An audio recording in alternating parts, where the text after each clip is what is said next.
민주당 대선 후보로 확정된 이후에 이재명 지사는요, 여의도에서 바쁜 일정을 소화하고 있습니다. 오늘 오전에는요, 국회에서 열리는 민주당 의원총회에 참석해서 원팀을 한 번 더 강조했습니다. 우리 민주당은 원팀의 전통을 가지고 있습니다. 큰 차이들이 오히려 큰 시너지의 원천이다라는 생각으로 우리가 서로를 조금씩 인정하고 또 존중하고 또 함께 할 때 1+1은 2가 아니라 1+1이 3이 되고 4가 되어서 큰 힘으로 우리가 맞이하게 될 큰 장벽들을 쉽게 넘어갈 수 있을 것이라고 믿습니다. 자, 어제는 이재명 지사가 민주당 대선 후보로 확정된 이후 처음으로 문재인 대통령을 공식 행사장에서 만났습니다. 문재인 대통령이 이재명 후보에게 축하 인사를 건넸다는 것도 확인이 됐는데요. 하지만 별도의 면담은 하지 않은 것으로 알려지고 있습니다. 자, 경기도 국정감사 이후에 문재인 대통령과 이재명 지사가 제대로 다시 한번 만날 것 같다라는 관측이 지금 나오고 있습니다. 두 사람이 만나면 당 통합에 과연 도움이 될지, 지금 원팀이 완벽하게 지금 되지 않는다는 비판을 없앨 수 있을지 궁금한데요. 근데 야당에서는요, 이 정치적인 중립성 위반이다라는 비판의 목소리가 거세지고 있습니다. 사실 이 대통령이 여당 대선 후보를 만나는 게 크게 이상할 거는 없을 일이지만 지금 대장동 사건을 검찰이 수사하고 있는 상황이기 때문에 그래서 지금 중립성 비판의 목소리가 높죠.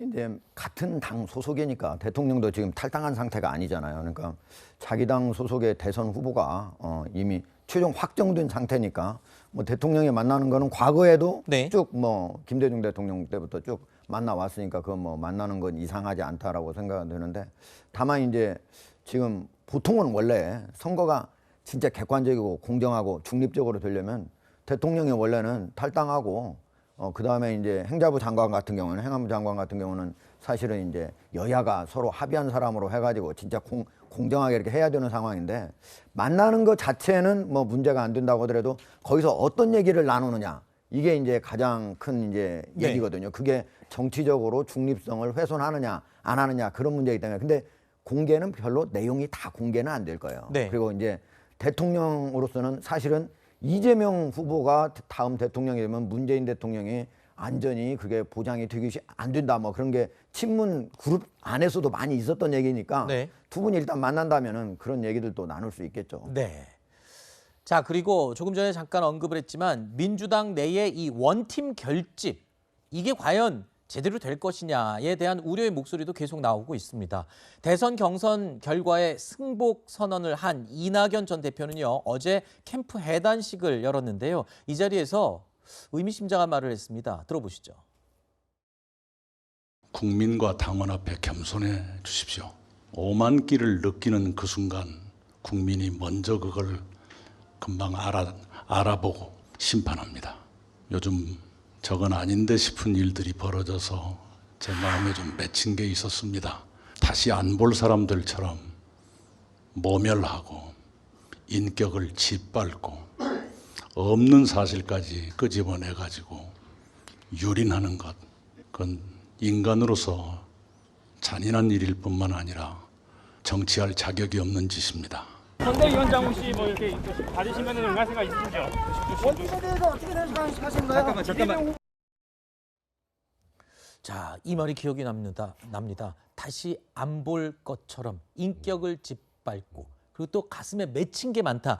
이 말들이 기억에 지금 확 남는데, 이 기자들의 질문에, 원팀에 대한 질문엔 또 답도 하지 않았어요. 그러니까 사실 뭐 형식적으로 경선 결과에 대해 승복은 했지만 네. 과연 나중에 혹여라도 자리는 공동선대위원장을 맡을지 몰라도 진심으로 이재명 후보를 도와줄 수 있을까? 네. 여기에 대해서는 좀 의구심이 생길 수밖에 없는 대목입니다. 네. 지금 말씀하셨던 것처럼 맺힌 게 많다라는 얘기부터 포함을 해서 솔직한 심정인 거죠. 네, 그렇죠. 네. 뭐 그게 아마도 최근에 얼마 전에 송영길 대표가 뭐 이낙연 후보 지지자들 일부는 뭐 소위 일베와 같다, 뭐 이런 취지의 발언에서 논란이 많이 되기도 했었고, 이낙연 후보는 어쨌건 형식적으로 승복했을지 모르겠습니다만 이낙연 후보의 일부 지지자들은 이 경선 결과 효력을 정지해달라는 가처분 신청도 낸 상황이고, 네. 또 어제 조국 전 장관이 SNS에 글 올려서 이제 이낙연 후보가 승복을 했다는 거에 또 일부 이낙연 후보 지지자들이 조국 전 장관의 책을 불태우는 일까지 있었습니다. 그랬죠. 그렇다면 이낙연 후보뿐만 아니라 이낙연 후보를 지지하는 분들이 진심으로 이재명 후보를 지지할 수 있겠느냐? 이건 향후 이제 앞으로 민주당의 대선 과정에서 굉장히 중요한 일로 남을 것 같습니다. 네.